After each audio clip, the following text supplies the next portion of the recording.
तर महाविकास आघाडी सरकारच्या काळात हसन मुश्रीफ यांचं नाव गृहमंत्रीपदासाठी आघाडीवर होतं, मात्र केवळ मुस्लिम असताना त्यांचं गृहमंत्रीपद हुकलं असा दावा खासदार संजय राऊतांनी आपल्या नरकातला स्वर्ग या पुस्तकात केलाय।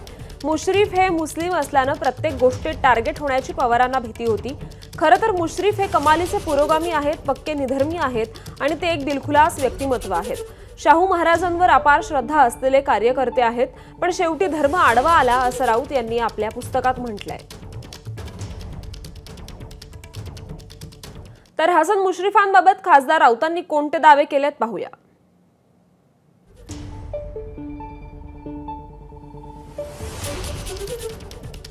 तर महाविकास आघाडीत गृह खातं कुणाकडे जाणार यावर पैजा लागल्या।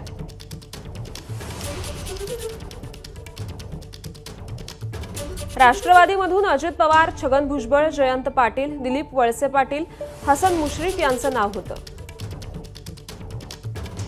हसन मुश्रीफ हे उत्तम चॉईस होते, पण मुस्लिम असल्यामुळे प्रत्येक गोष्टीत टार्गेट होतील असं पवारांना वाटल्याने ते गृहमंत्री होऊ शकले नाहीत। खरं तर मुश्रीफ हे कमालीचे पुरोगामी, पक्के निधर्मी आणि दिलखुलास व्यक्तिमत्व आहेत। शाहू महाराजांवर अपार श्रद्धा असलेले कार्यकर्ते आहेत, पण शेवटी धर्म आडवा आला।